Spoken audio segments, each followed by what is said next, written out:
ba 15 turakwihanganira. Bakure baramubwira ngo ntago wa 16 nakurindira. Abashike baramubwira ngo wa 16 sinagumana nawe. Ariko ngo umuntu akomeza kuba ku kidendezi. Biravuga ngo imvura yajyaga ikahamusanga. Urumva nyine umuntu wari ku kidendezi nta buryo yiyeguraga. Imvura yajyaga igwa ikahamusanga, izuba rikamurasiraho, aguma ku kidendezi, atinda ku kidendezi, ibyiringiro birashira, atinda ku kidendezi, icyizere kirarangira. Birashoboka ko utinze ku kidendezi, ibyiringiro bikaba byarashize. Birashoboka ko utinze ku kidendezi, amahirwe. Bibira yatubwiye ngo umurwayi amaze kumubwira amaganya ye, aramubwira ngo nta muntu njugunyamo, abiwacu baragiye, nanjye yongerageje gukoresha udufaranga twanjye dukeya ngo mbona akazi, birangira ubundi abandi bafite menshi bantanze. Birashoboka ko ukoresha udufaranga twawe duke ngo urebe ko watereta akazi, bikarangira bafite menshi bagutanze kukabona. Birashoboka ko mu bwiza bwawe gerageza gushyiraho makeup ukavuga ngo urebe ko nawe wabatanga kubona umugabo, bikarangiza bakurusha makeup bamugutanze. Ariko nje kukubwira ngo hari ikintu Yesu aje gukora kidakeneye izo makeup zawe. Haleluya! Hari ikintu Yesu aje gukora kidakeneye utwo dufaranga twawe. Hari ikintu Yesu aje gukora kidakeneye support yari yose watekerezaga mu buzima bwawe. Niyo mpamvu nkubwira ngo tega amatwi umva icyo aganga epe icyari kimuraje imbere no gusabiriza gusa. Ntiyari yitaye ngo nzahumuka, ibyo ntago yarakibyitayeho. Birashoboka ko nawe yarasenze igihe kinini ariko akagira akabona ntibikunda. Birashoboka ko yari yarambaje Imana, yari yagiye mu baganga bagakondo n'abagezweho, akagerageza gukora ibyo ashoboye ngo arebe ko yahumuka, akabona biranse, agahitamo kujya gusabiriza akareka no kubyitaho. Birashoboka cyane rwose nawe kuwagerageje noneho ukaba wararambiwe, ukumva warekeyeho kubyitaho, ukaba usigaye wiyambarira ukavuga ati reka mpfe kwigendera gusa, ukaba usigaye udepoza ukavuga ngo reka mpfe kudepoza gusa, ukaba usigaye ujya gukora pirimo ukavuga ngo reka mpfe kujya kuyikorera gusa, ukoresha ijambo ngo reka mpfe kubikora, reka mpfe kubikora. Ndagira ngo ubwire ngo birashoboka nawe kariko umerewe, ariko hari icyizere nkuzaniye. Hari ijambo ry'ubuzima turi kuganiraho rivuga ngo hariho umunsi Yesu azazi wawe. Ndagira ngo ubwire ngo uwo munsi urahari. Mama wanjye uwo munsi urahari, papa wanjye uwo munsi urahari. Ntabwo ukuboko kwiteka kwapfuye ngo ananirwe gukiza. Dawidi yarahanuye aravuga muri Zaburi ya 25 aravuga ngo siko bizaba mu bagutegereza. Ayiwe aravuga ngo siko bizaba mu bagutegereza, ngo byansi bikunze hari ikintu Imana izakora, ngo keretse ngo abantu bava mu masezerano ari nta mpamvu. Ndagira ngo ubwire ngo ntuve mu masezerano, ntabwo ari dore ngo nzatembesha amazi ngo mu butayu, kandi ngo nzacinzira mu kidatugwa. Ndagira ngo ubwire ngo hari ibintu Imana ishaka gukora, kandi ibyo kwiheshereza icyubahiro ku buzima bwawe. Imana irashaka kwiheshereza icyubahiro ku buzima bwawe. Niyo mpamvu uyu munsi utaragera ntabwo bizakunda. Oya, uyu munsi utaragera ubukwe ntibuzaba, uyu munsi utaragera diplome ntuzayibona, uyu munsi utaragera provisoire na perime ntuzabibona, uyu munsi utaragera umwana ntabwo uzamubona. Ariko uyu munsi nugera ku buzima bwawe hari ikintu gikomeye kizaba, hari ibintu bizahinduka. Noneho bagitifu ntibazakugora, ayiwe, noneho abasore ntibazakubeshya, noneho abahudepoza ntibazakwanga. Uyu munsi nugera ibintu byose uzabona biri kwikora. Uzajya uvuga ngo ibintu byabaye automatically, ntago bigisaba imbaraga zanjye, ntibigisaba kwivunagura. Imana iri kubyikorera. Nicyo gituma Imana izona akabonye akazi ubabwire ngo nabonye akazi. Yongeye kuvuga ngo wa mubyeyi yabyaye umwana nyuma y'imyaka 10 atabyara, ubabwire ngo nabyaye umwana. Biravuga ngo muri Samuel wa mbere ngo Hana yasenganye umubabaro, abwira Uwiteka ngo numpa umwana nzamugutura gukorere. Ngo Imana yumva icyo cyifuzo cyikoze ku mutima, itegura vuba vuba umunsi wayo. Ibwira Heri mu buhanuzi arahanura ngo umwaka utaha mu gihe nk'iki uzabukikiye umwana w'umuhungu. Ngo Hana aritahira aragenda. Ngo Imana ngo imwibuka, niko biri tuvuga ngo Uwiteka yibuka Hana zibura inda ye. Haleluya! Umunsi wawe nushyika Imana izazibura inda yawe. Noneho uyu munsi uzaba udasanzwe. Umwana uzasama ntazongera kuva mu imburagihe. Uyu mwana azuzuza amezi 9 nk'abandi, kandi amezi 9 nashira uzagira ibise nk'iby'abandi badamu batwita, kandi uyu mwana azavuka abeho, kubera ko Imana izaba yaje ku munsi wawe kandi izagukorera ibintu bisiperi gusa. Nta bahindura bavuga ngo n'aba methodiste gusa, nta bahindura bavuga ngo n'abangirikani gusa. Iri jambo rigenewe umuntu wese uzaryumva. Wikishingikiriza ku idini ry'iwanyu ngo none se ngo kwiwacu ngo dusenga gutya, nta hantu navuzemo ngo muzajye musenga gutya. Nakubwiye ngo akira uyu mwami Yesu Kristo, azaguhindurira byose, azakubera umuyobozi. Mwakira utishingikirije ku idini ry'iwanyu, kuko iryo dini ntirizagukiza. Nakubwiye ngo bari abantu bari ku kidendezi, birashoboka yuko uri umuntu wari ku kidendezi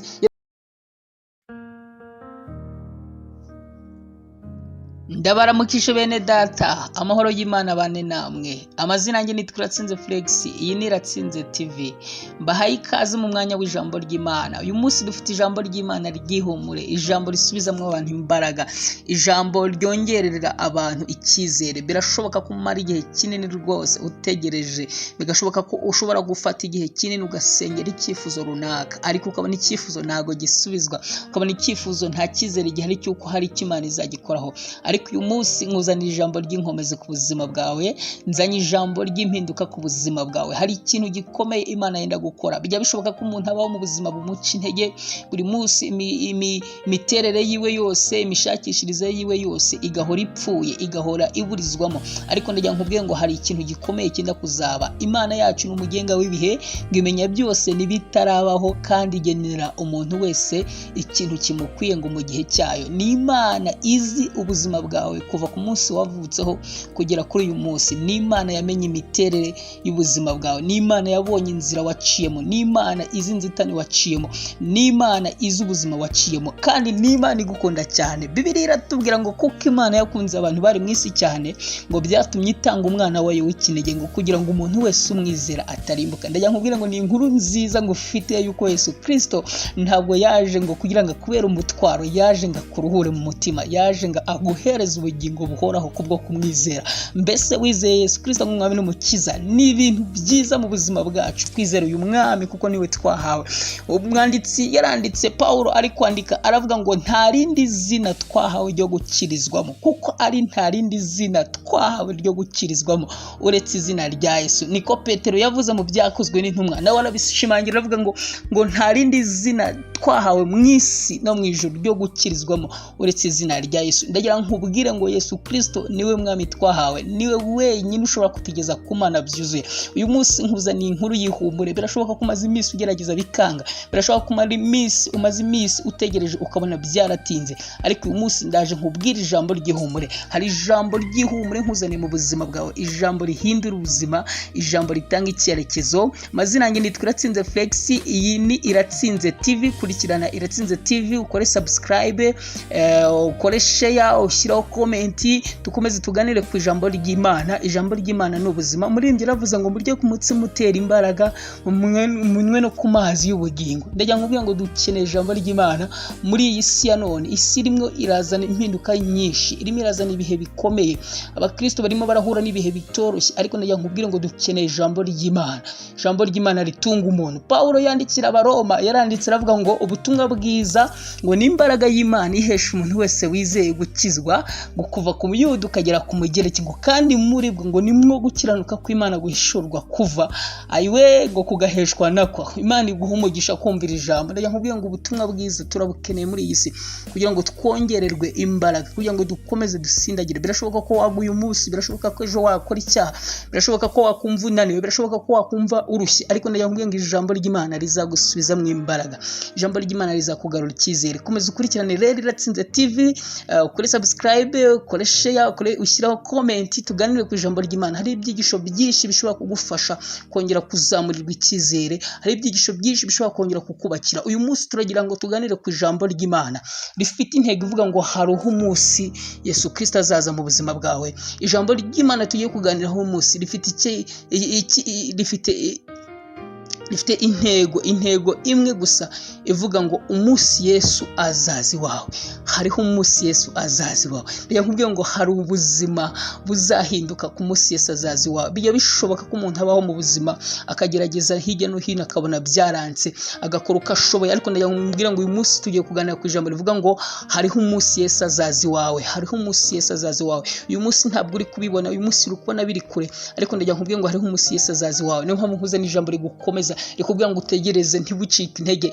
Habakuki yaranditse aravuga ngo nzahagarara ku munara wanjye, ngo ndindire, ngo nzarangaguzwa hirya no hino, ngo nzamutega amatwi, ngo muganyire ku bw'ibyo namusabye, ngo nanjye nzarindira numva icyo ambwira. Ndagira nkubwire ngo ntugacike intege muri ubu buzima. Bijye bibaho ko umuntu amara igihe kinini igasa nkaho yirengagijwe, ariko nkuzaniye ijambo rivuga ngo hariho umunsi Yesu azazi wawe. Birashoboka ko uyu munsi utari kubibona, ariko ndagira nkubwira ngo uwo munsi urahari. Yesu ntabwo yasubitse gahunda yo kugucungura, yaragucunguye kuva kera. Yesu ntigeze asubika afite gahunda yo kubana nawe, ari kumwe nawe ibihe byose.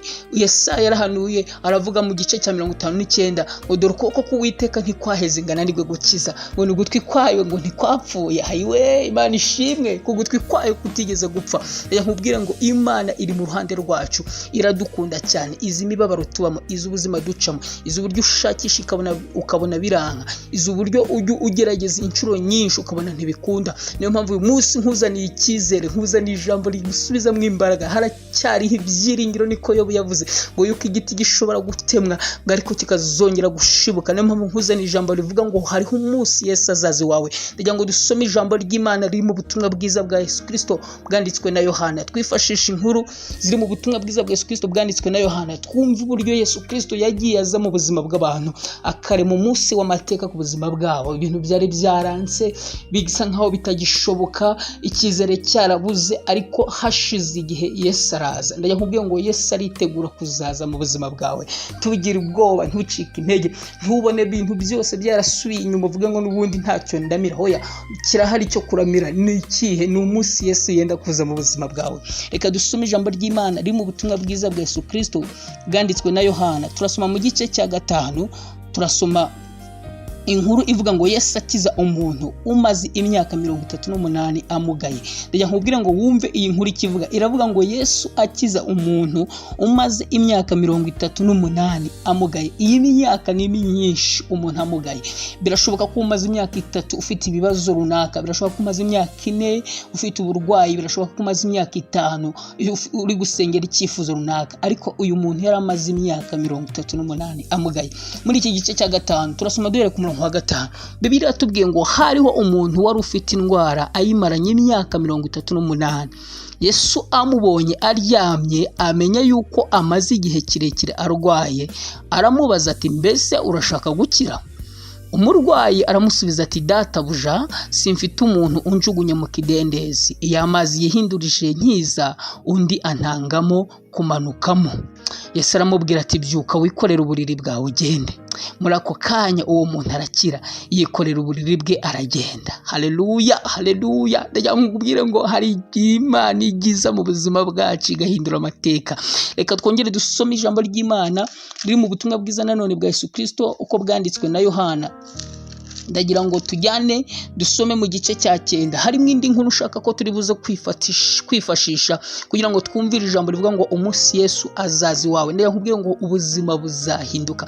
Uyu munsi urabona nta cyerekezo, uyu munsi urabona nta nzira, uyu munsi urabona ntaho wamenera, ariko ndagira nkubwire ngo hari icyerekezo gihari. Yesu Kristo arahari, ntaho yagiye, aracyakora. Yigeze kubwira abigishwa be ngo kugeza umunsi data arakora ngo nanjye ndakora. Ntabwo yigeze apfa rero. Aravuga ngo ninjye mucyo w'isi. Ayiwe, hahirwa umuntu wizeye kandi wakiriye uyu mucyo mu mutima we, kuko Yesu ahindura byose. Umuririmbyi yaravuze ngo kuva ubwo Yesu yanyinjiragamo ngo narishimye ngo ndamuhimbaza, ngo kuva ubwo Yesu yanyinjiragamo. Ndagira nkubwiye ngo ubuzima burahinduka Yesu iyo umwakiriye mu buzima bwawe. Imibereho wari ufite irahinduka. Noneho ubu ufite identity, ubaho uri umwene w'igihugu cyo mu ijuru. Ntabwo wongera kubaho nk'umunyamahanga, ahubwo uba umwana w'Imana mu rugo. Reka dusome nanone iri jambo ry'Imana ryanditswe mu butumwa bwiza bwa Yesu Kristo bwanditswe na Yohana mu gice cya 9.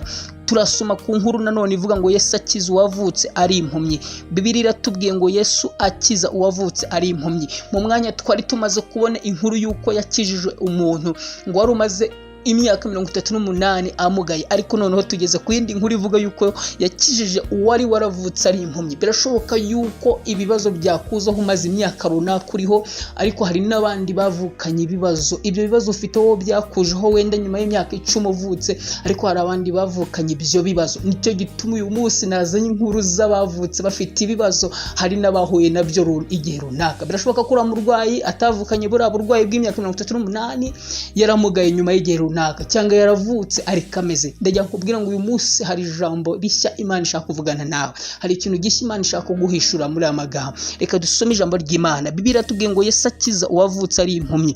Turasoma ku murongo wa 8 ngo abaturanyi be n'abamubonaga kera aho arasabiriza barabazanya bati uyu si we wicaraga asabiriza?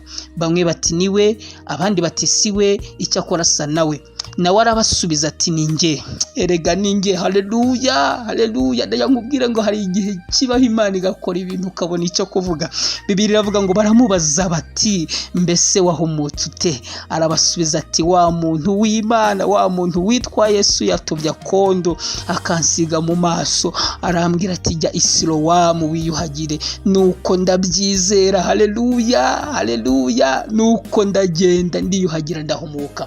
Imana iguha umugisha mwene data. Muri uyu mwanya tugiye gufatanya muri aya magambo dusomye mu butumwa bwiza bwa Yesu Kristo bwanditswe na Yohana muri iki gice cya 5 dusomye, aho twasomye inkuru y'umuntu ngo wari umugaye ngamara imyaka 38 amugaye, ariko Yesu aramukiza. Ndetse turanavuga kuri iyi nkuru yo mu gice cya 9 mu butumwa bwiza bwa Yesu Kristo bwanditswe na Yohana, aho dusanze mu inkuru ngo y'umuntu ngo wasabirizaga ngo ariko yari impumyi, ngo ariko ngo gihe kimwe ngo hari ibintu byahindutse. Ndajya nkubwira ngo uyu munsi turi ku ijambo rivuga ngo hariho umunsi Yesu azazi wawe. Bijya bishoboka kumara igihe kinini usenga, ugasenga cyane, ugakizwa cyane, ariko ukabona ibyawe ntibikunda, ukabona ibyawe ntibicamo, ukajya ugira ngo ese ikibazo ni ikihe? Ese ni mu rugo babiteye? Ese n'abaturanyi babimpera? Ese ni bakuru banjye babimpera? Bijya bishoboka mu buzima bwawe, ariko ndajya nkubwira ngo uyu munsi hari ijambo rikomeye. Igihe kimwe Imana yigeze ibwira Yesaya mu gice cya 54, arahanura ku murongo wa 7, aravuga ngo mbaye nkuretse by'akanya gato, ariko nindamuka afashe umwanzuro wo kukugarukaho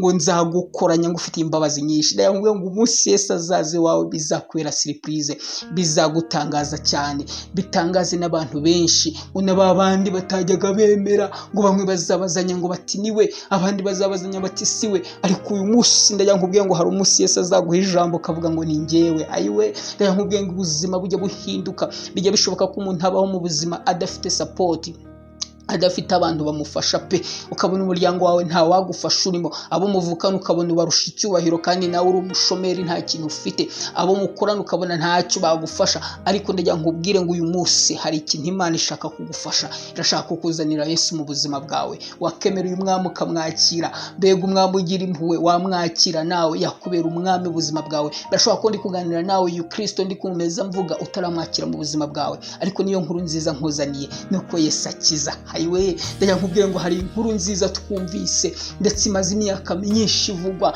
imaze imyaka myinshi muri Bibiliya. Ni inkuru y'uko habonetse umukiza ucungura abantu akabakiza ibyaha. Nikodemo yaravuze ngo dore ntama w'Imana, ngo dore ukiza ibyaha by'abantu. Ndajya nkubwira ngo hari ukiza ibyaha by'abantu. Akira Kristo mu buzima bwawe. Birashoboka ko utarakira Kristo nk'umwami n'umukiza, ariko ndajya nkubwira ngo muri iri jambo uraza kwakira Kristo mu buzima bwawe. Uyu mwami azagushoboza, uyu mwami azakubashisha, uyu mwami azaguhanagura amarira, uyu mwami azakubera ubwugamo, uyu mwami azakubera igisubizo, uyu mwami azaguhereza icyerekezo. Birashoboka kubaho mu buzima butagira icyerekezo, ndetse bajya bavuga Kristo ukajya uvuga ngo uyu Yesu yabayeho gute? Uyu Yesu ko nge nta kintu amfasha. Ariko ndajya nkubwira ngo mwakire mu buzima bwawe, azahindura byinshi. Birashoboka ko turi no kuganira nawe kuri iri jambo ry'Imana wibereye mu gihugu cyo mu mahanga cyangwa uri mu Rwanda, aho uri hose. Ndajya nkubwira ngo ijambo ry'Imana ni umutsima utera imbaraga umuntu wese, ngo kandi ni ubutumwa bwiza buhesha umuntu wese gukira, yaba ari mu mahanga, yaba ari mu gihugu, aho waba uri hose ubutumwa bwiza burakiza. Birashoboka ko wakiriye Yesu Kristo nk'umwami n'umukiza, ukaba umaze imyaka myinshi ubona ibyawe bidakunda, ukibaza ngo ese uyu ni Yesu Kristo nakiriye cyangwa se we nakiriye. Ariko nje kubwira ngo hariho umunsi Yesu azazi wawe. Humura, wipanika, wijya muri byinshi, wikemera amagambo menshi uri kumva y'amajwi ya Satani, y'abadayimoni, y'abacantege. Bari kuvuga ngo bivemo, va muri ibyo byo gusenga, bari kuvuga ngo va muri ibyo byo kwihangana, bari kuvuga ngo bireke, rambirwa nawe. Oya, ndajya nkubwira ngo baburetse kurambirwa. Ndabyumva umaze igihe kirekire, igihe umaze kikwemerera kurambirwa. Mushi wanjye, igihe umaze kikwemera kurambirwa.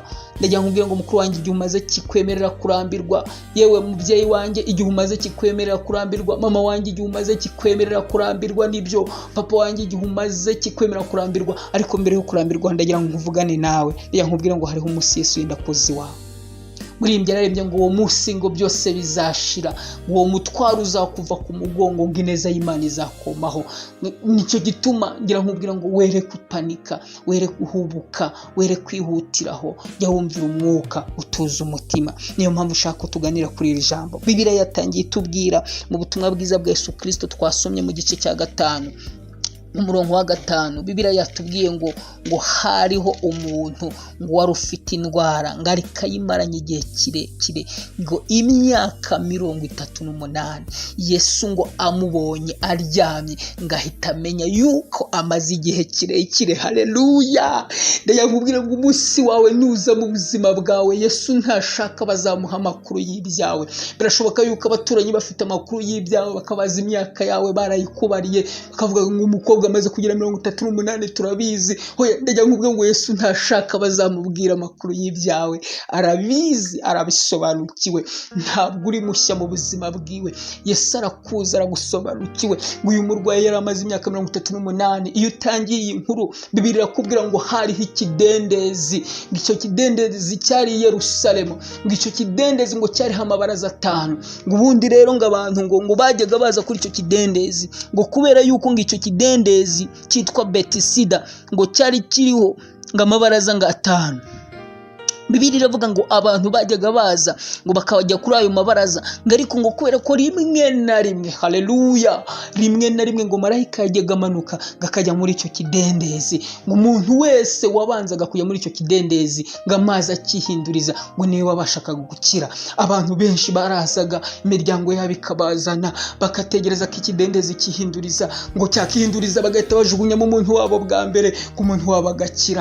ngo ariko hariho umurwayi wari ufite abantu be, ngo ariko abantu bageraho barananirwa, baramureka, baravuga ngo ntabwo twabishobora, ngo mu myaka ni myinshi. Baravuga ngo twarihanganye ku mwaka wa mbere, twihangana kwa kabiri, ngo 15 turakwihanganira. Bakureba baramubwira ngo ntabwo wa 16 nakurindira. Abashike baramubwira ngo wa 16 sinagumana nawe. ngo ariko ngo umuntu akomeza kuba ku kidendezi. Biravuga ngo imvura yajyaga ikahamusanga. Urumva nyine umuntu wari ku kidendezi nta buryo yiyeguraga, imvura yajyaga igwa ikahamusanga, izuba rikamurasiraho, aguma ku kidendezi, atinda ku kidendezi, ibyiringiro birashira, atinda ku kidendezi, icyizere kirarangira. Birashoboka kutinze ku kidendezi, ibyiringiro bikaba byarashize. Birashoboka kutinze ku kidendezi, amahirwe wari ufite akaba yose yarayoyotse. Birashoboka ko watinze ku kidendezi, icyizere kikaba cyarashize. Ariko nje kuvugana nawe ijambo rivuga ngo hari umunsi Yesu azazi wawe. Uyu munsi ntabwo uzabusa n'iyindi, kandi ikintu nakundiye Yesu ntabwo ajya yita ku munsi ngo uwareho yajeho. Birashoboka ko mu isi muzamuri ku isabato, ntabwo Yesu abyitayeho. Birashoboka ko muzamuri ku munsi wo ku cyumweru, Yesu ibyo ntabwo abyitayeho. Birashoboka ko muzamuri ku munsi wo ku wa mbere, birashoboka ko azaba ari umunsi wo ku wa kabiri, birashoboka ko azaba ari umunsi wo ku wa gatatu, birashoboka ko azaba ari umunsi wo ku wa kane. Ariko ndajya ngo Yesu ntabyitayeho, ntabwo yitaye mu bihe bizaba urimo, ntabwo yitaye uwo munsi uzaba ari uwihe. Birashoboka ko imvura izaba iri kugwa, ariko ibyo Yesu ntabyitayeho. Birashoboka ko izuba rizaba ricanye, ariko ndajya ngo ibyo Yesu ntabyitayeho.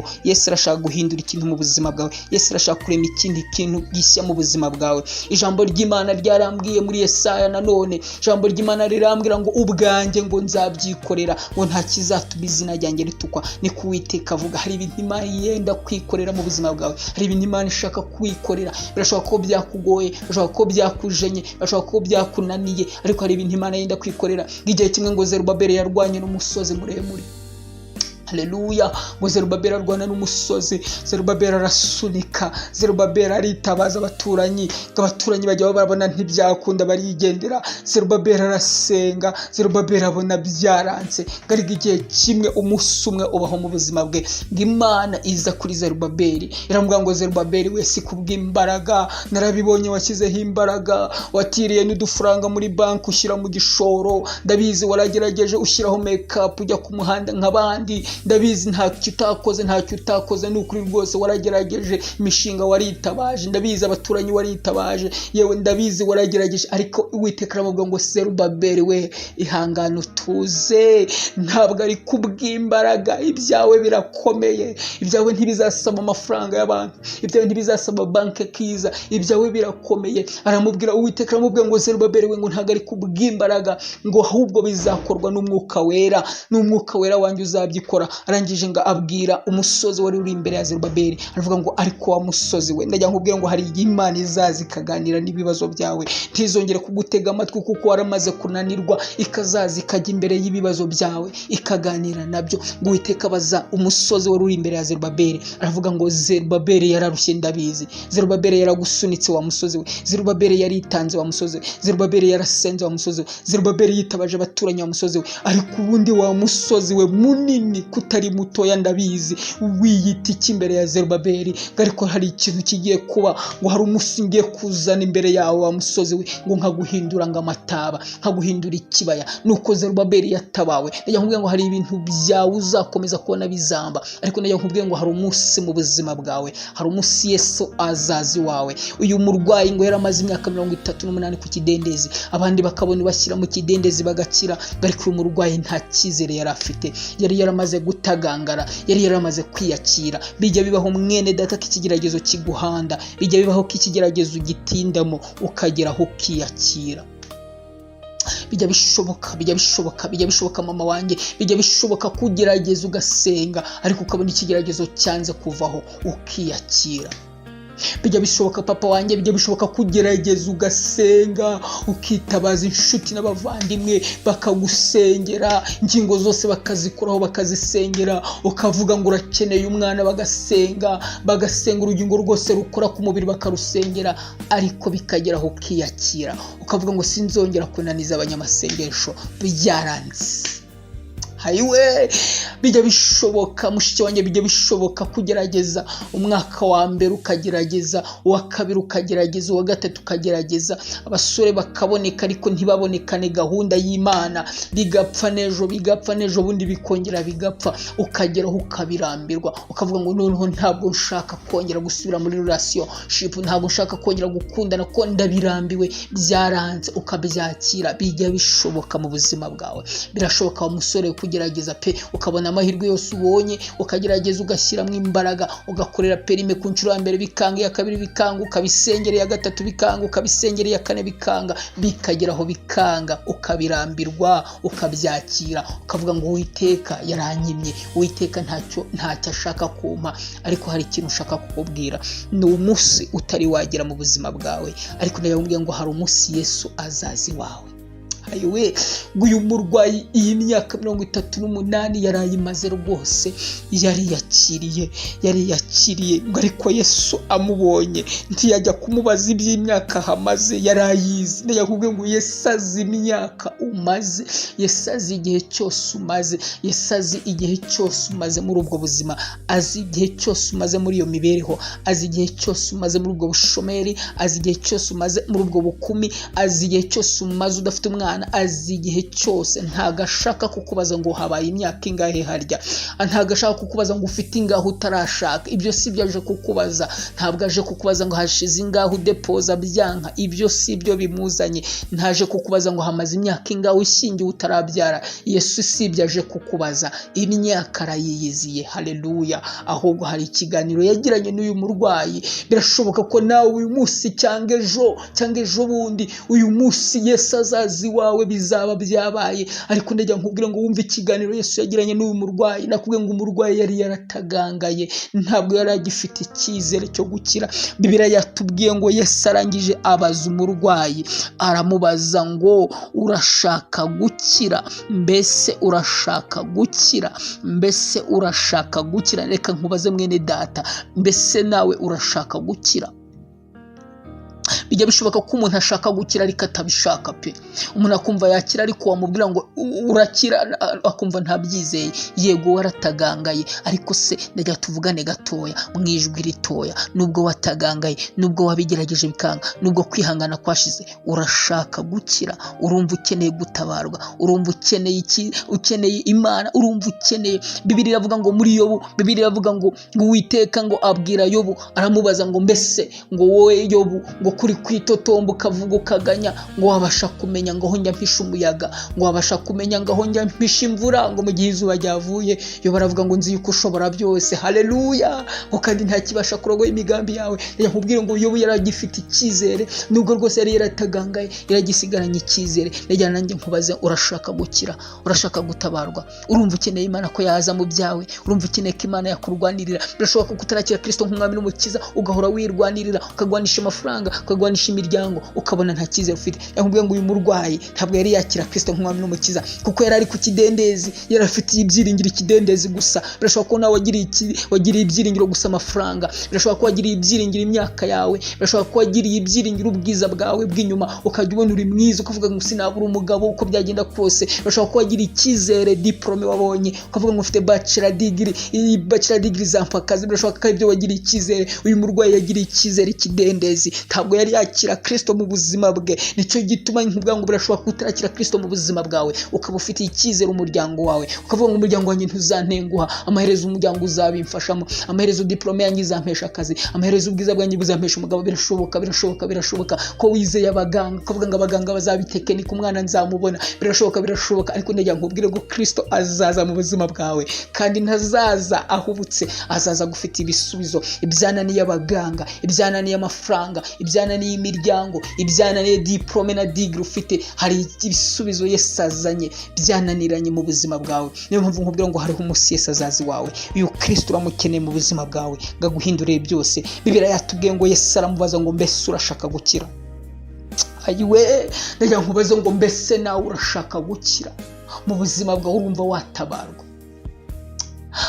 Dawidi yaravuze ngo Mana nduburira amaso yanjye ku musozi, ngo mbese gutabarwa kwanjye kwava he? Aravuga ngo Uwiteka niho guturuka ku Mana yaremye ijuru n'isi, ngo ntizemera ko ibirenge byanjye biteguza. Haleluya! Ndagira nkubwire ngo gukira kuri hafi yawe, Imana iri hafi kugukiza, ahubwo urashaka gukira. Kristo abaza uwo umurwayi hari ibintu yamusubije byo gutagangara. Uyu murwayi yari yaratagangaye. Uyu murwayi aramubwira ngo, umurwayi aramusubiza ati databuja, simfite umuntu njugunya mu kidendezi iyo amazi yihindurije, ngewe nkiri kuza mu ntege nke zanjye undi antanga kujyamo. Ndakubwiye ngo iki kidendezi cyari gifite amabwiriza yuko kikihinduriza ugiyemo bwa mbere ari wukira. Uyu murwayi abantu biwe birashoboka ko bari baragezeho bararambirwa baragenda. Birashoboka yuko amafaranga yari afite yajyaga ahahereza abantu uti nanjye nubona kihindurije unjugunyemo. Amafaranga yaramushiranye, abantu bamupagasagaho baragenda, asigara ari uw'umwe gusa, kandi yari amaze imyaka 38 amugariye ku kidendezi. Ayiwe, birashoboka nawe ko ufite ibisubizo nk'iby'uyu murwayi. Birashoboka ko Yesu akubajije ngo mbese urashaka gushyingirwa, ushobora guhita uvuga ngo simfite fiance, simfite boyfriend, simfite umusore unkunda. Birashoboka ko ibyo bisubizo bifite. Birashoboka ko wamusubiza ngo iyo tubonanye umusore mbonye wese ngo ako kanya ubukwe burapfa, genda kuba birapfa. Birashoboka papa, birashoboka kuvuga ngo nanjye ntago mfite imbaraga. Birashoboka mushiki wanjye, birashoboka mukuru wanjye, birashoboka murumuna wanjye. Birashoboka kuvuga ngo nanjye simfite diplome nziza, simfite bachelor degree igezweho, nizi ibintu bidashakwa, nizi ibintu bidafite umumaro. Birashoboka ko ari ibyo bisubizo nawe ufitiye Yesu. Ariko tega amatwi umve ikintu Yesu yavuganye n'uyu murwayi. Haleluya! Turi ku ijambo rivuga ngo hariho umunsi Yesu azazi wawe. Ndagira nkubwire ngo uhumurizwe, ugire ihumure mu mutima. Uyu munsi uzasohora ku buzima bwawe. Kristo niba kubereye umwami w'ubuzima bwawe, nta kabuza umunsi uzagusohoraho. Kandi naho Kristo utaburamwakira, uyu munsi ndagira nganire nawe ngo uyu mwami ntagora, ntavuga ngo kuki utanyakiriye kuva na kera, ahubwo numwemerere uyu munsi. Bibiliya irambwiye ngo ijambo ry'Imana niko ryambwiye, irambwiye ngo uyu munsi ngo wagenderewemo, ngo ni umunsi wo kumvirwamo. Reka uyu munsi wagenderewemo nawe iri jambo rikugezeho, yaba ari nijoro uri kuryumva, yaba ari mu gitondo uryumvise, yaba ari saa sita uryumvise. Ndagira nkubwire ngo ntutinzemo, Yesu arashaka kuganira nawe. Mbese wakemera mukaganira? Uyu mwami n'umugwaneza, uyu mwami yoroheje mu mutima. Ayiwe, aciye bugufi, ntabwo ari bugutonganye ngo igihe cyose cyashize utaranyakiriye, ngo reba igihe cyose wasambaniye, ngo reba igihe cyose wibiye, ngo reba igihe cyose wasindiye, reba igihe cyose wagiye mu biyobyabwenge. Hoya, ntagaje kukubwira ibyo, ntazanye inkuru, ntabwo azanye inkuru z'abantu, ahubwo Yesu aje kukubwira ngo urashaka gukira. Wamwemerera ukamubwira ngo ndashaka gukira. Bibiliya yatubwiye ngo umurwayi amaze kumubwira amaganya ye, aramubwira ngo nta muntu njugunyamo, abiwacu baragiye, nanjye yongerageje gukoresha udufaranga twanjye dukeya ngo mbone akazi birangira ubundi abandi bafite menshi bantanze. Birashoboka gukoresha udufaranga twawe duke ngo urebe ko watereta akazi bikarangira bafite menshi bagutanze kukabona. Birashoboka ko mu bwiza bwawe gerageza gushyiraho make-up ukavuga ngo urebe ko nawe wabatanga kubona umugabo bikarangiza bakurusha make-up bamugutanze. Ariko nje kukubwira ngo hari ikintu Yesu aje gukora kidakeneye izo make-up zawe. Haleluya! Hari ikintu Yesu aje gukora kidakeneye utwo dufaranga twawe. Hari ikintu Yesu aje gukora kidakeneye support iyo ariyo yose watekerezaga mu buzima bwawe. Niyo mpamvu nkubwira ngo tega amatwi wumve ikintu umurwayi yasubije Yesu, wumve n'icyo Yesu yabivuzeho. Ngo umurwayi amaze kumuganyira amaganya yiwe yose amubwira ngo nukuri rwose nkizunda ntangamo. Yesu aramubwira ngo haleluya, haleluya. Yesu ntakeneye kugomeza avugana n'umurwayi ku by'amaganya ye.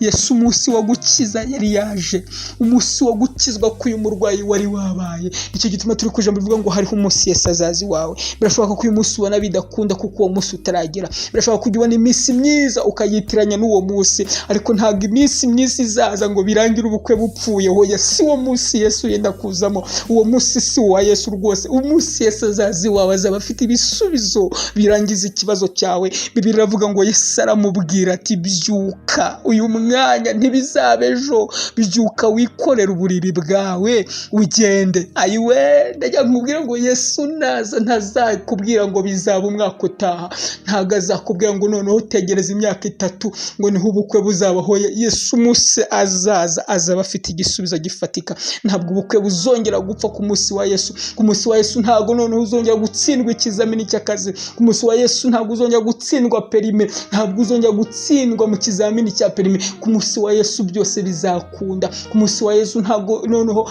ngindi zongera kuvamo umwana wari ubonye ngo wongeye kubona ngo nyuma y'amezi 3 ngindi ivuyemo. Hoya ku munsi wa Yesu uzabyara. Imana ishimwe, Imana ihabwa icyubahiro. Niyo mpamvu Yesaya yahanuye aravuga ngo konga ari njye utuma batwita ngo nabazibinda ntibabyare. Ayiwe, umva icyo kibazo Imana yabajije, kari gituma abantu batwita ngo yazibinda ntibabyare. Yavuga ngo Imana niyo mugenga w'ibihe, imenya byose n'ibitarabaho. Umuririmbyi yararirimbye aravuga ngo ntaza nsiga nk'imfubyi, ntazampemukira, mpora mbeshwaho no kwizera gusa, ubwo ngotesheje ingabo ntacyo ngitinya pe. Ndajya nkubwire ngo nta mpamvu yo gutinya, ntabwo azagusiga nk'imfubyi. Uyu munsi Yesu nazi wawe, ntazaza avuga ngo bizaba mu kwezi gutaha, ntazaza avuga ngo bizaba umwaka utaha. Niba umunsi wawe ari uyu mwaka, niba umunsi wawe ari uyu mwaka Yesu ajemo, nta kabuza ubukwe buzaba. Niba umunsi wawe ari uyu mwaka Yesu ajemo, nta kabuza akazi uzakabona. Papa, niba uyu munsi ari wo wawe, nta kabuza imibereho izagaruka. Mama, niba umunsi ari uyu nguyu wawe, niba uyu mwaka ari wo munsi wawe, nta kabuza umwana uzamubona. Ndajya nkubwira ngo ugire ihumure, ndaguhumuriza kuko ibihe turimo byagoye. Abakristo basubiye inyuma, basigaye babona Imana itabafasha, basigaye babona Imana itariho ahari. Ariko ndajya nkubwira ngo data arakora kugeza n'iyo munsi, ahubwo ni umunsi wawe utaraba mu buzima bwawe. Uyu murwayi yabayeho iminsi myinshi, yewe si yabaye imyaka gusa, si yabaye iminsi gusa, yabaye n'imyaka. Ngo imyaka iba 38 gatabona umuntu umujugunya mu kidendezi, gakagerageza iby'imbaraga ziwe, garika abandi bakamutangamo kuko atari umunsi wiwe wo gukira. Ariko umunsi Yesu yaje, ngo yaje ari no kwisabato. Abafarisayo batabyumva, baravuga ngo ubuse kwisabato ko nta muntu ukira. Umurwayi ntiyari afite icyizere cy'uko hari umuntu wamukiza kwisabato. Ngo ariko Yesu we haraza, umunsi wari wageze. Nakubwiye ngo umunsi nuramo kubaye, tuzita ku bihe turimo, tuzita ko hariho ibihe by'ibyorezo, uwo munsi nuza ubukwe buzaba. Tuzita ko hariho ibihe by'ubukene, uwo munsi nuza ubukwe buzaba. Tuzita ko hari ibihe by'uburiganya, uwo munsi nuza perime uzayibona. Ndajya nkubwire ngo Yesu naza, azaza afite ibisubizo birangiza ikibazo cyawe. Ntazagisigazamo hagati ngo ibindi nzaba ngaruka. Hoya, azaba afite igisubizo cyose. Bibiliya yatubwiye ngo Yesu aramubwira ngo byuka wikore uburiri bwawe ugende. Ngo muri ako kanya uwo muntu arakira. Ayiwe, haleluya, haleluya. Ntibyarindiriye umunsi wose, ntibyarindiriye ijoro n'amanywa, ntabwo hiyongereyeho umwaka, ahubwo ngo ni muri ako kanya uwo muntu arakira. Ngo yikorera uburiri bwe aragenda. Fasha tuvuge ngo ahwi, ongera tuvugane ngo aho, ongera ngo ahwi.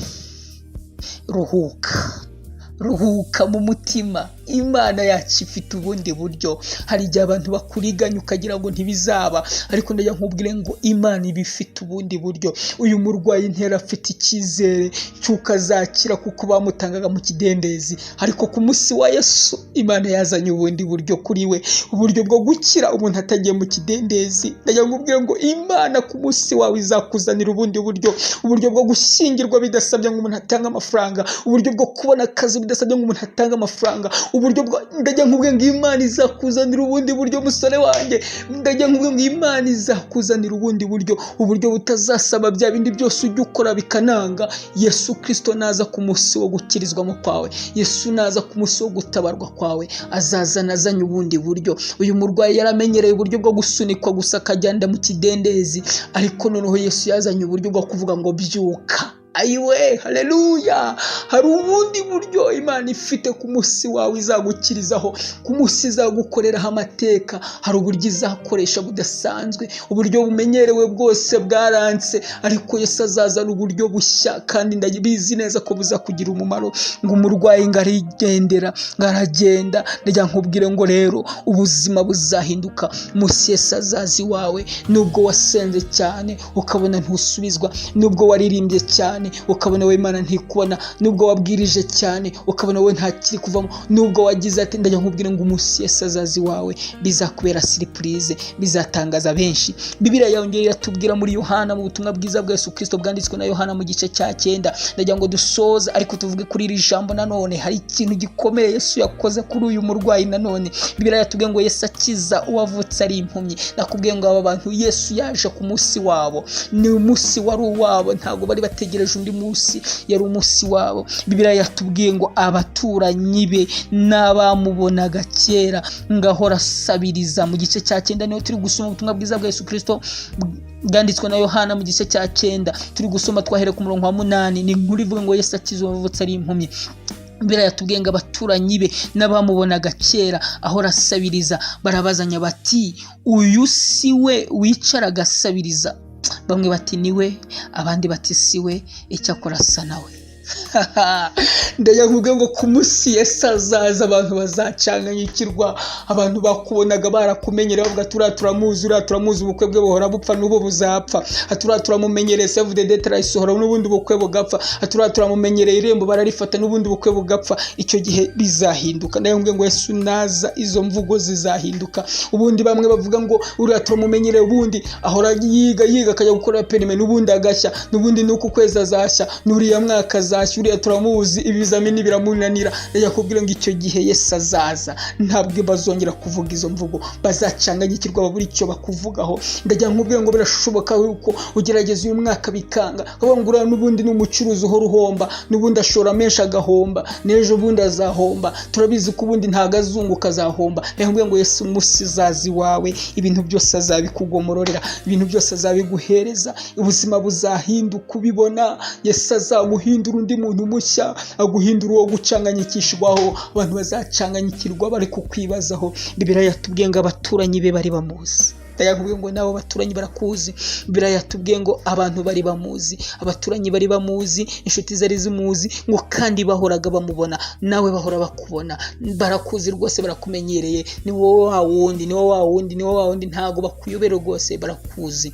Ariko hari ikintu cyabaye. Bibiliya utangiye usoma ku gice cya 9 ku murongo wa 1 ngo uyu muntu ngo yari ari impumyi.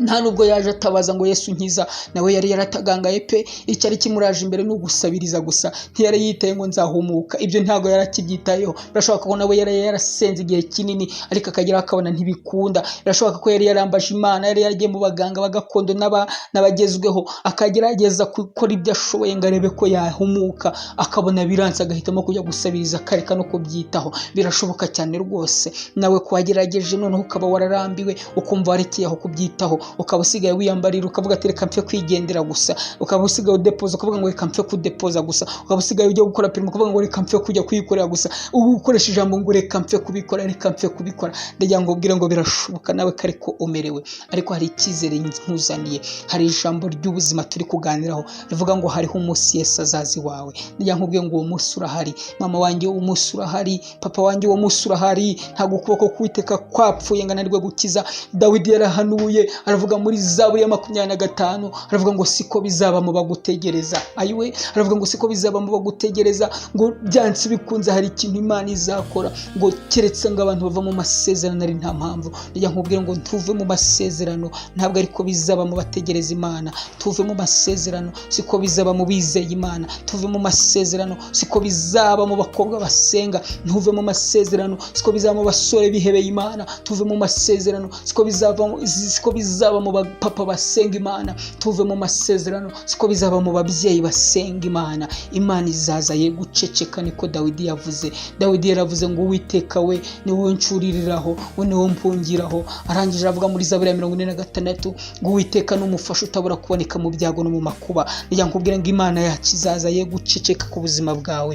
Bibiliya iratubwira ngo uyu muntu yari yararambiwe rwose, nawe atakibivugaho, yaremeye akavuga ati ndi impumyi byararangiye reka nsabirize. Bibiliya yavuze ngo yari yaravutse ari kameze. Birashoboka ko akiri umwana ababyeyi bamusengeshereje hirya no hino biranga. Birashoboka ko nawe ufite ababyeyi basenga pe bakaba baragusengeshereje hirya no hino, ariko ukabona umwaka wakomeje kukugendaho, ukabona umuvumo wakomeje kukugendaho, ukabona ni wowe ubukwe buhora bupfa, ukabona ibyawe byaranze, ukabona ahantu hose warabuze. Ndajya nkubwira ngo Kristo azaza mu buzima bwacu ahindure byose.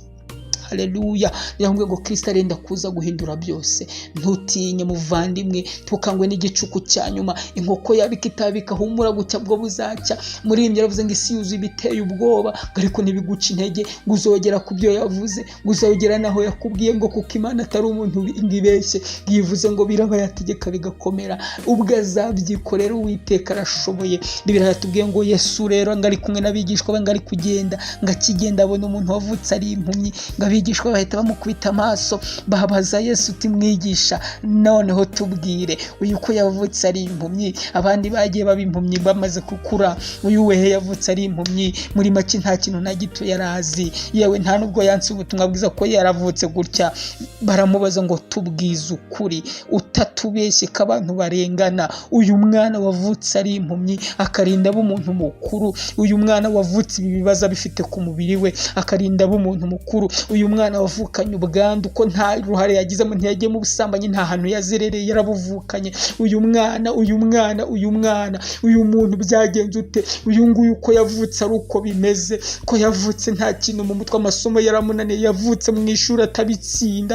Ese uyu we bizarangira gute? Tubwire, ninde wakoze icyaha kugira ngo akomeze agire uyu muruhu ungana gutya?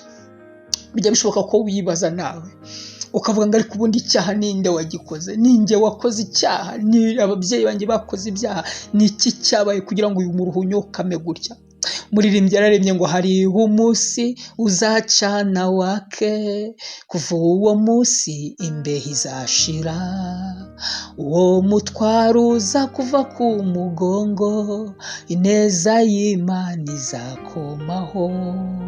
Hariho umunsi uzacana wake, kuva uwo munsi imbeho izashira, uwo mutwaro uza kuva ku mugongo, ineza y'Imana izakomaho. Njya nkubwira ngo birashoboka rwose kujya wibaza ukavuga ngo ariko ubundi ninde bigikoza w'ibi bibazo byose? Ninde watumye ibi byose bimbaho? Kuki navutse nya? Kuki Imana inyanga? Ukavuga ngo Imana iranyanga. Kuki yemeye ko mvuka gutya izi ko bitazakunda? Kuki Imana yemeye ko mvuka ibona iyi si igoye, iyi si isaba umuntu w'umuhanga?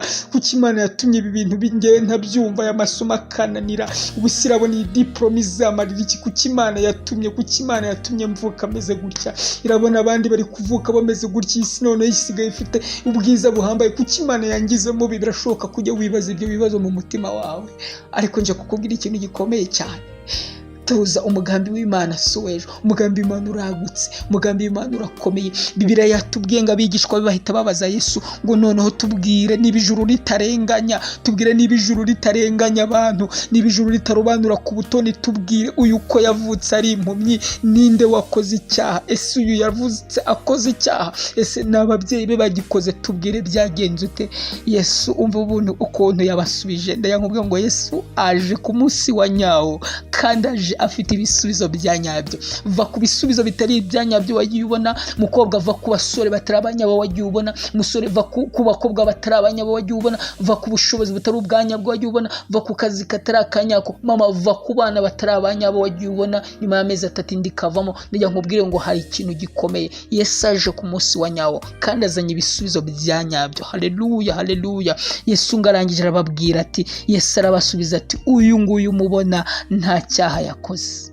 Ndetse reka mbamare n'ubwoba, mbamare n'urwikerwe, mbamare no gushidikanya, mbamare no guca imanza mutazi n'ababyeyi be n'abaziranenge. Yo ndajya nkubwira ngo hari igihe ubugira ngo n'ababyeyi babiteye, hari igihe ubugira ngo n'inshuti zawe zabiteye, hari igihe ubugira ngo n'abavandimwe babiteye, hari igihe ubugira ngo n'abaturanyi bawe babiteye, ukabona ibyago byakubaye kuvuga ngo ubu n'abaturanyi bandogera abana, ukagira ngo ibyago byakubayeho ngo ubwo n'inshuti zawe zaguhemukiye. Ndajya nkubwire ngo hari igihe ziba zirengana nshuti, hari igihe umunsi wawe utaraza mu buzima bwawe. Yesu aravuga ngo ntabwo ari ababyeyi, ntimubabeshyere. Uyu nta cyaha yakoze, yavutse nyine ari impumyi, nta cyaha yakoze. N'ababyeyi mukeka ntabwo ari bo bakoze icyaha, ahubwo hari ikintu gikomeye cyatumye ibi byose biba. Ndavuga ngo ese wari uzi ko hari ibintu bikomeye bituma ibintu bibaho mu buzima bwawe? Hari ibintu bikomeye Imana ishaka kuzakora ikakwihesherezaho icyubahiro. Yesu arangije arababwira ngo aravuga ngo ahubwo ni ukugira ngo imirimo y'Imana yerekanirwe muri we. Haleluya, haleluya. Ndajya nkubwira ngo hari umwaka Imana ishaka kwerekana imirimo yayo muri wowe. Birashoboka yuko ubona byaratinze, ariko hari ikintu Imana ishaka gukora. Bibiliya irambwira muri Yesaya ngo ngiye kurema ikintu gishya, ngo ubuse ko kigiye kwaduka ngo ntimuzakimenya. Muri Yeremiya ngo dore ngo nzatembesha amazi ngo mu butayu, kandi ngo nzacinzira mu kidatugwa. Ndajya nkubwira ngo hari ibintu Imana ishaka gukora, kandi byo kwiheshereza icyubahiro ku buzima bwawe. Imana irashaka kwiheshereza icyubahiro ku buzima bwawe. Niyo mpamvu uyu munsi utaragera ntago bizakunda. Oya, uyu munsi utaragera ubukwe ntibuzaba, uyu munsi utaragera diplome ntuzayibona, uyu munsi utaragera provisoire na perime ntuzabibona, uyu munsi utaragera umwana ntago uzamubona. Ariko uyu munsi nugera ku buzima bwawe hari ikintu gikomeye kizaba, hari ibintu bizahinduka. Noneho bagitifu ntibazakugora, ayiwe, noneho abasore ntibazakubeshya, noneho abahudepoza ntibazakwanga. Uyu munsi nugera ibintu byose uzabona biri kwikora. Uzajya uvuga ngo ibintu byabaye automatically, ntago bigisaba imbaraga zanjye, ntibigisaba kwivunagura. Imana iri kubyikorera. Nicyo gituma Imana izaza ye guceceka. Yesu arababwira ngo hari ibintu bigiye kuzaba kuri uyu muntu wavutse ari impumyi, ngo hari imirimo Imana ishaka gukora ikerekanirwa muri we. Haleluya. Tegereza iyi mirimo y'Imana ku munsi wawe Yesu azaza yerekanirwe muri wowe. Abigishwa be baratungurwa ngo Yesu akora ubufindo bukomeye. Haleluya. Ndagira ngo dusoze, turenda gusoza iri jambo, turenda gusoza kuri iri jambo twari turiho rivuga ngo hariho umunsi Yesu azazi wawe, ariko turi gusoreza kuri iyi nkuru ivuga ngo Yesu akiza uwavutse ari impumyi. Reka twumve ikintu Yesu yakoze. Yesu amaze gukora, kubwira abigishwa be yuko hari imirimo ikomeye Imana ishaka gukora. Yesu amaze kubwira abantu yuko hari ikintu Imana ishaka gukora, aravuga ngo nkwiriye gukora imirimo y'uwantumye hakiri ku manywa, ngo mugiye kwira ngo n'igihe umuntu atabasha gukora, ngo nkiri mu isi ndi umucyo w'isi. Ndajya nkubwira ngo Yesu ni umucyo. Yesu atumurikira inzira. Mwakira uyu mwami azaguhindurira ubuzima. Musore wanjye, akira uyu mwami Yesu Kristo, nawe azakugeraho. Tugire ngo wowe yarakwibagiwe, arabizi, ategereje kumwakira mu buzima bwawe, akakubera umwami, akakuyobora. Mushiki wanjye, akira uyu mwami. Va mu kigare, va mu kugendera mu kigare ngo ibi bintu ngo ntibigezweho. Oya, akira uyu mwami azaguhindurira ubuzima.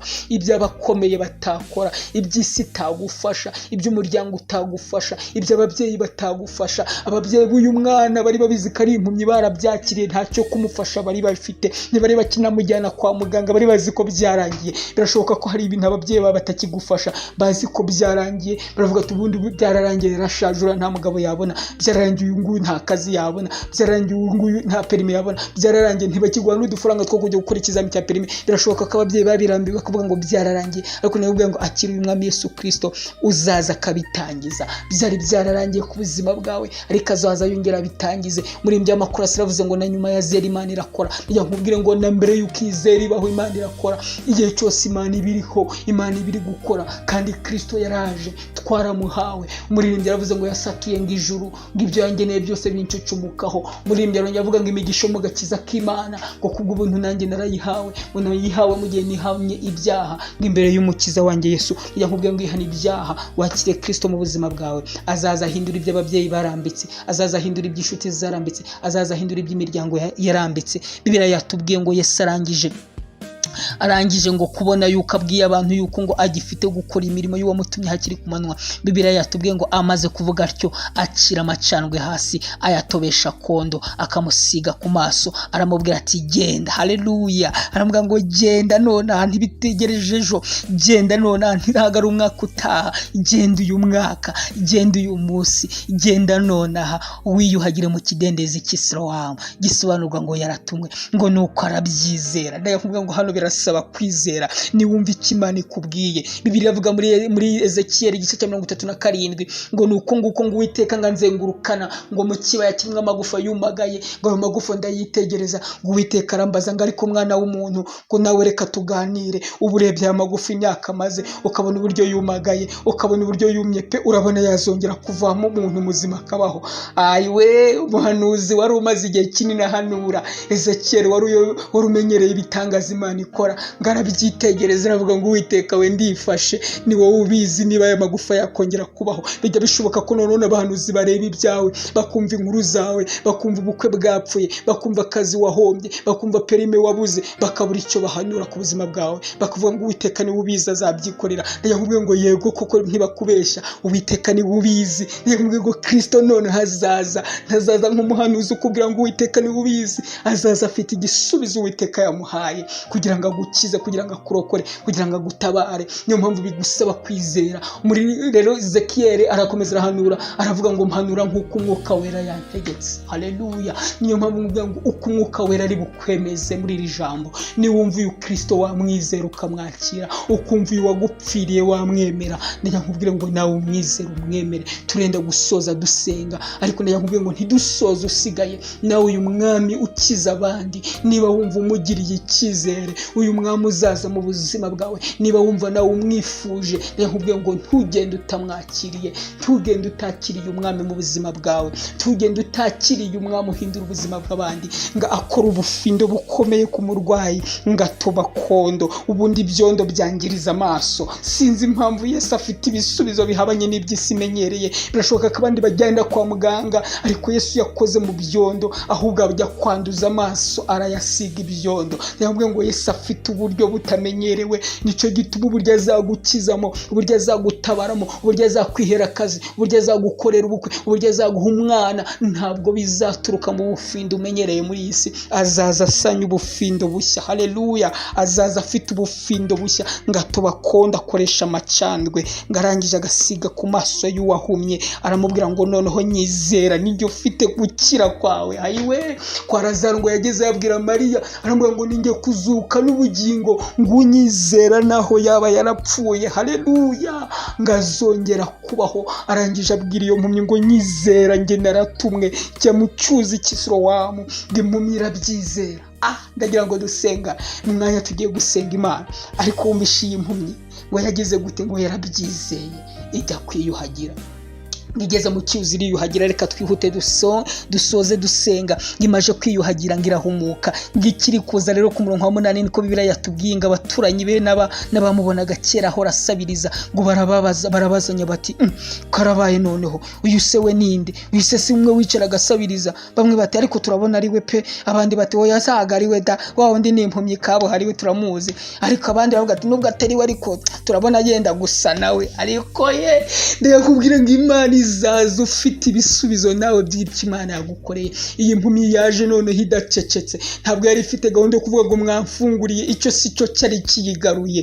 Yaje ifite amaso abona, izifite inkuru nziza, izifite inkuru y'amashimwe. Nkubwira ngo hari ikintu Yesu ashaka gukorana nawe, hari ikintu Yesu ashaka gukora mu buzima bwawe, hari umunsi Yesu ashaka kukuzanira, apfa kuba umwizeye ukamwemerera gusa, ibyo agutegeka ukabyemera, ukamwakira mu buzima bwawe akakubera umwami. Ndajya nkubwira ngo ejo uzaza ufite ibisubizo. Uyu munsi ni ukugeraho none, ejo uzaza ufite ibisubizo. Uyu munsi wa Yesu nuza mu buzima bwawe ukaza muri uyu mwaka, noneho uzaba ufite icyo usubiza bakubaza ibibazo ngo barabazanya batari kusuyu niwe abandi ati nyamara ntabwo ari we, ariko ngo yenda kujya gusa nawe, ariko nyirubwite. Mvugira ngo nyirubwite, ndavuga ngo nawe waba nyirubwite mu bibazo byawe. Ntagira undi ukongera kukuvugira, ntagira undi wongera kukuvugira ibyawe, ntagira undi wongera kubikuvugira, noneho ukabyivugira. Ongera uvuge ngo nyirubwite. Nyirubwite arabumva, abatega amatwi uburyo bamuneguraga, yumva uburyo bamujijinganyijeho, aravuga ngo aka kantu sinagaceceka. Haleluya. Bwira mugenzi wawe ngo hari igihe Yesu azaza, aka kantu ntugaceceke ku buryo yagukoreye ibitangaza.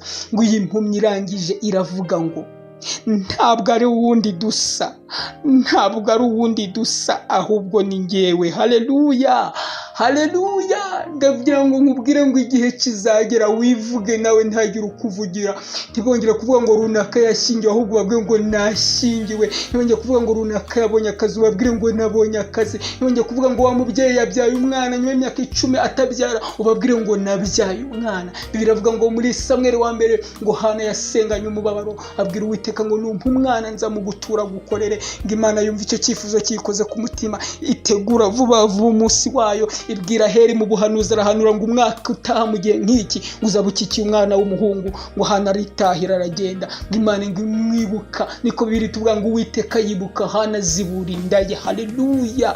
Umunsi wawe nushyika Imana izazibura inda yawe. Noneho uyu munsi uzaba udasanzwe. Umwana uzasama ntazongera kuva mu imburagihe. Uyu mwana azuzuza amezi 9 nk'abandi, kandi amezi 9 nashira uzagira ibise nk'iby'abandi badamu batwita, kandi uyu mwana azavuka abeho, kubera ko Imana izaba yaje ku munsi wawe kandi izagukorera ibintu bishya. Bibiri atubwiye ngo iyi mpumyi irababwira ngo hoya nta muntu dusa, ahubwo ni njyewe, ni njyewe. Bahita bamubaza ngo ariko soko twari tuzi kuri impumyi byagenze ute? Ndamubwiye ngo uzafata agatebe wicare ubwira abantu ko Yesu akiza, uzavuga inkuru nziza yuko Yesu akiza, uzavuga inkuru nziza yuko Yesu aruhura. Umunsi wawe ni ukugereraho. Ngo Zakayo ngo Yesu yaramusuye, ngamusanga mu giti yuriye, avuga ngo Zakayo we ntago ndi burenge ku nzu yawe, ndashaka kwirarira iwawe. Zakayo aravuga ngo ariko si umugabo noneho yankunze bingana iki? Ngaragenda ngarategura. Ariko Zakayo aravuga ati ngo ariko guta umwami nk'uyu yaza mu nzu yanjye nanjye nkamureka gataha atankijije. Aravuga ati hoye ibyo nibye ndabisubiza bakina reka nkize. Yakubwiye ngo akira Kristo mu buzima bwawe, guhindurira ubuzima. Ngo Zakayo inkuru yose iramenyekana ngo yuko nawe ngo Yesu yarayi wiwe. Iyi mpumyi irangije ndiya ngo dusenga Imana. Ngiye impumyi irangije girababwira ngo ni njyewe. Baramubaza ngo mbese wahumutse ute? Arabasubiza ngo wa muntu witwa Yesu. Haleluya, haleluya. None iyi mpumyi yarasobanutse, imenya ko hari umuntu ukiza, imenya ko Yesu akiza. Iravuga ngo wa muntu mujya mubona witwa Yesu, ngo hari ubufindo yakoze. Noneho yabigenje gute? Ngo yatobya kondo. Ibyo bintu ntibyari bimenyerewe, suka amaso avurwa, suka amaso yavugwaga, ariko yavuze uko byagenze. Ndakubwiye ngo nawe Yesu nagukiza di, uzavuga uko byagenze. Tuzajye kubeshya ngo hari umuryango wanjye, ngo hari onkere wanjye. Abantu bagunze kubeshya n'ibintu bitari byo, ngo hari onkere wanjye ngo bahanze, ngo niwe wambaye amafaranga. Wavuze ko Yesu yakoresheje undi muntu utari onkere wawe. Birashoboka ko Yesu yazaba yakoresheje undi muntu mutanaziranye, ariko wihita umwita onkere wawe. Bivuga uko byakabaye kugira ngo abantu bahimbaze Imana. Uyu murwayi rero ntabwo yagiye kuvuga ngo Yesu yagiye ngo gufata ngo imiti, ngo yagiye kuzana kwariteme, ngo Yesu yazanye paracetamol. Aho yasibyo yavuze uko Yesu yabigenje. Aravuga ngo yatobya kondo, ngarangije akansiga ku maso, arambwira ngo Gisiro wamu wiyuhagire. Nanjye ndabyizera nuko ndagenda. Haleluya. Ndajya nkubwira ngo ubyizere ibyo Yesu yukakiza, ubyizere. Iyi ni inkuru nziza ikugenewe. Byizere Yesu arakiza. Ngo nanjye ndabyizera ngo nuko ndagenda, ngo ndiyuhagira, maze kwiyuhagira ngo mpita mbumuka. Tugiye gusoza dusenga. Iri jambo ni ryiza. Iri jambo ni iry'igikundiro. Iri jambo risubizamo imbaraga. Birashoboka ko wari waracitse intege, bashobora kumvaga wananiwe, ariko ndajya nkubwira ngo iri jambo ni iry'icyizere, nirisubizamo abantu bayo imbaraga, nibisubizamo abantu bayo imbaraga. Niko Yesaya yahanuye aravuga ngo abasore b'imigenda bazagenda baruhe, ngo n'abasore rwose bazagwa rwose ngo b'imigenda, ngarika ngo abategereza Uwiteka bazasubizwamo intege nshya. Ndagira nkubwira ngo mbere yuko dusenga, iri jambo ni iryawe. Yesu arashaka kukumenyesha ko hari umunsi yaguteguriye mu buzima bwawe kandi yenda kuzaza, ahubwo uramwemera. birashoboka ko utarakira Kristo nk'umwami n'umukiza mu buzima bwawe, ariko ndagira ngo mbere yuko dusenga uyu mwami umwakire. Oya, wirindire ejo, ntabwo wamenya icyo Yesu aje gukora kuri uyu munsi, ntabwo wamenya icyazanye Yesu. Wirindire ejo, mwakire mu buzima bwawe. Ndagira ngo dusengane n'umuntu wese wumva ashaka kwakira Kristo nk'umwami n'umukiza mu buzima bwe.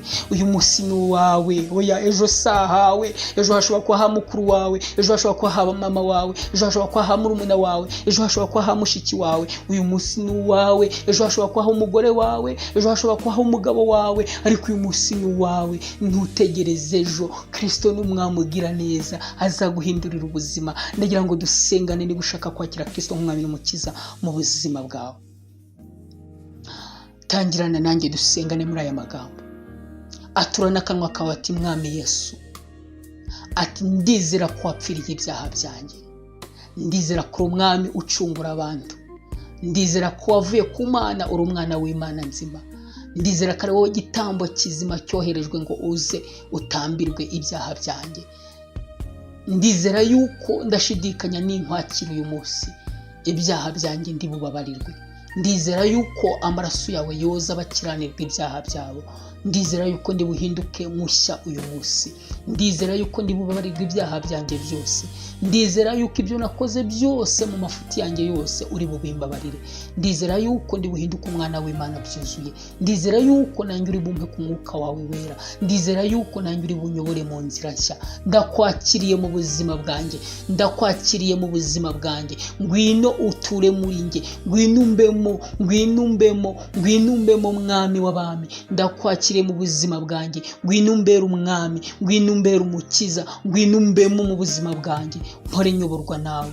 Ndakwiringiye, ibyanjye byose ndabikweguriye, umutima wanjye wose ndawuguhaye, ingingo zanjye zose ndaziguhaye, reka zibe zawe. Urakoze ko mbyizeye, ndashidikanya ko umbereye umwami n'umukiza mu buzima bwanjye. Mana Data wa twese, ni wowe wera kandi ukiranuka. Uyu muntu yatuje akanwa kiwe avuga yuko yakiriye Kristo nk'umwami n'umukiza mu buzima bwe. Ndagira ngo umwemerere Mana, umwemerere uyu Kristo amubere umwami, umwemerere uyu Kristo ahora amuyobora, umwemerere uyu Kristo ahora amutegeka, umwemerere uyu Kristo ahora amugira inama, umwemerere uyu Kristo amubere umujyanama, umwemerere uyu Kristo amuhindura igikoresho kizima, umwemerere uyu Kristo amuhindura ubuzima, umwemerere uyu Kristo ategura umunsi we kuri we, umwemerere uyu Kristo akomeze kumuyobora. Kandi ndamusabiye umwuka wera n'impano watugeneye twese, ndetse n'ingwate y'abizera bose yuko Kristo azagaruka gutora itorero ryawe. Niyo mpamvu nsenze kugira ngo umwuka wera umuzeho mu izina rya Yesu Kristo. Umwuka wera wawe umuzeho,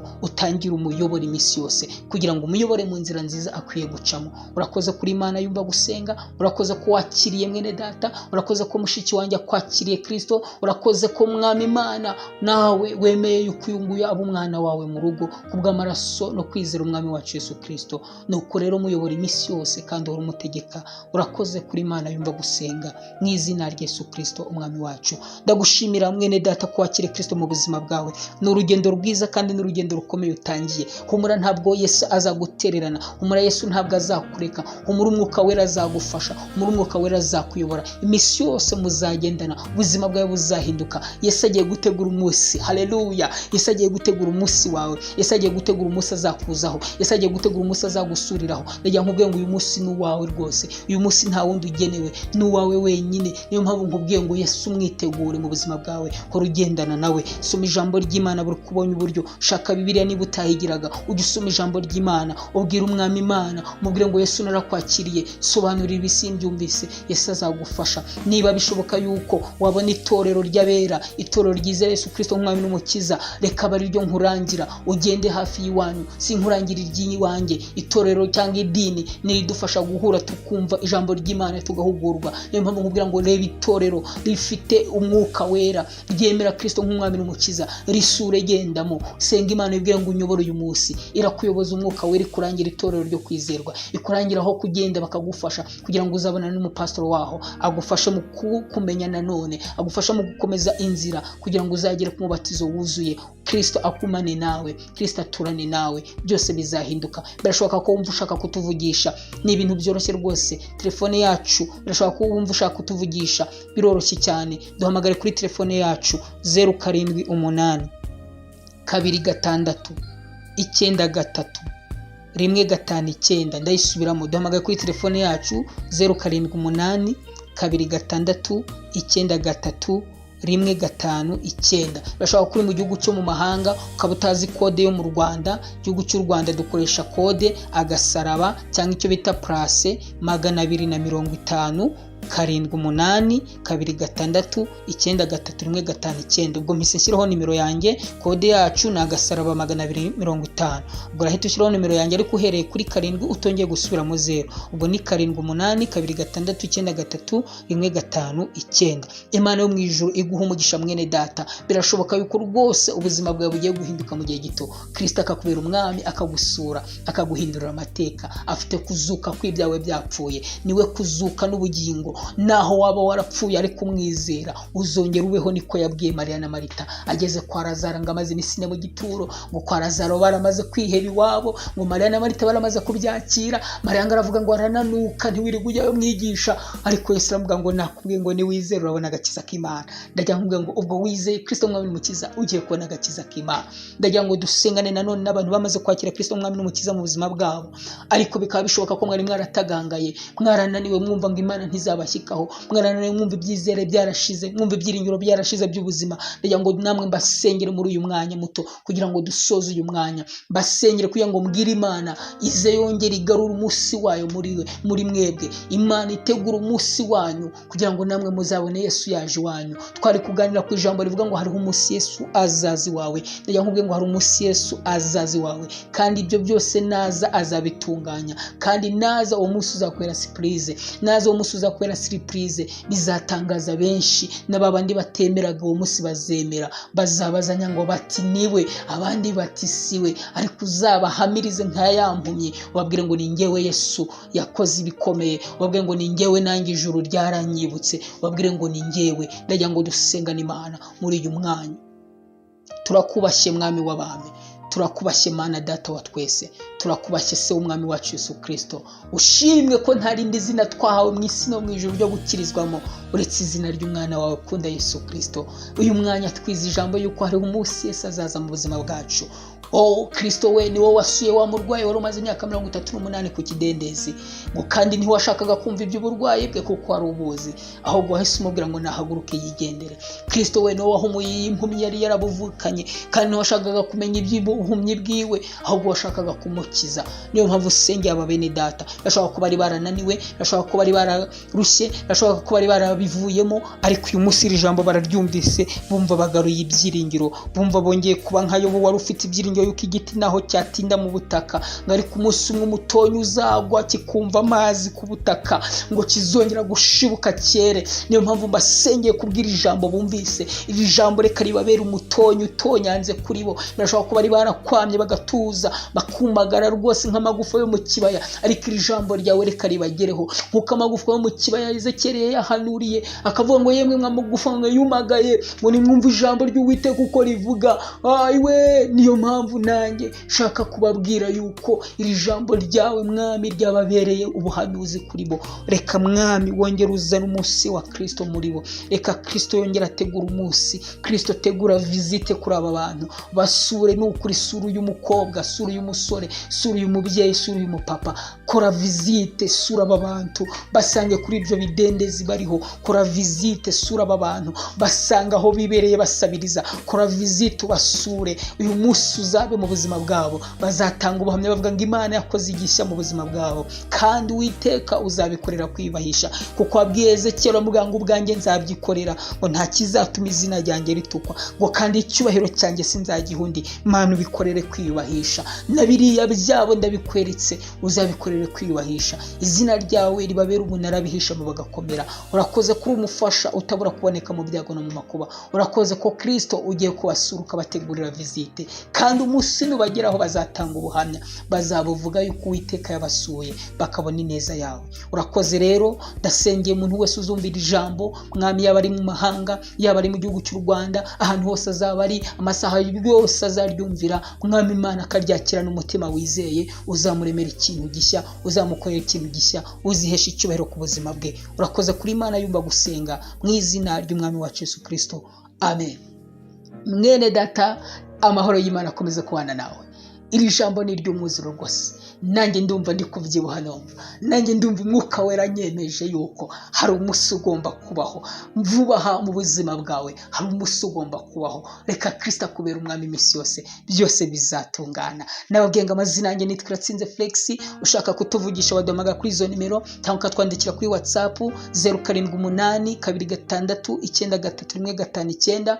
Ndagira nkubwire ngo ubuzima buzahinduka Kristo naza mu buzima bwawe. Dushyigikire kuri channel yacu ya YouTube yitwa Iratsinze TV. Jya muri YouTube channel yawe wandikemo Iratsinze TV, hanyuma ubundi rero ukande kuri search. Numara gusacinga urabona ibyigisho bitandukanye biriho, winjiremo muri YouTube channel yacu ukore subscribe. Numara gukora subscribe wongere ukore share na kubandi bamenye ibyigisho biriho, kandi imisi yose ibyigisho dushyizeho birajya bigushyika ako kanya kubera ko wakoze subscribe. Uduhe igitekerezo cyawe muri comment, utwandikire utubwire uko ubyumva, utubwire uko wiyumva, utubwire ko Yesu mwumva. Dukomeze dufatanirize hamwe. Imana iguha umugisha wozakora subscribe, Imana iguha umugisha wozakora share, Imana iguha umugisha wozatwandikira muri comment. Byose bizagenda neza. Ndabashimira rero, Imana ibaha umugisha. Komeza kubana natwe mudushyigikira, mudutera inkunga. Imana izabikora ndabyizeye. Ndakubwiye ngo izabikora. Bibiliya iravuga ngo Uwiteka ngo niwe mungeri wanjye, ngo ntabwo nzakena, niko Dawidi yavuze. Nawe byizere ko Yesu azazi wawe, kandi naza bizakubera surprise. Imana yo mu ijuru izaza ye guceceka, igufiteho umugambi mwiza. Imana igufiteho icyerekezo cyiza. Oya ntiwiyahure, hoya rindira uyu munsi wa Yesu uze mu buzima bwawe. Ibyo byose wabonaga byaguteraga kumva wakiyahura bigiye gushira kuri uyu munsi wa Yesu. Ndizera yuko iri jambo ryose uryumvise kandi rigufashije, kandi ndizera kuri sangije inshuti zawe n'abavandimwe kugira ngo nabo ribakomeze. Komeza rero kubana natwe kuri Iratsinze TV, kora subscribe, kora share na comment kugira ngo ibyigisho byinshi birajye biza bigusange, uhite ubibona bidasabye kongera gusacinga, kandi bikugereho neza. Ndabizi ko ufite igitekerezo wakiduha muri comment, ufite ikibazo wakitubaza muri comment, byose bikagenda neza. Murakoze, Imana iguha umugisha. Ndayakubwiye ngo iri jambo ntirigenewe abasengera muri iri torero runaka, ntabwo rigenewe abadeperi gusa, ntirigenewe abangirikani gusa, ntirigenewe abakatolike gusa, ntirigenewe abapresbyterienne gusa, ntabwo rigenewe ababatista gusa,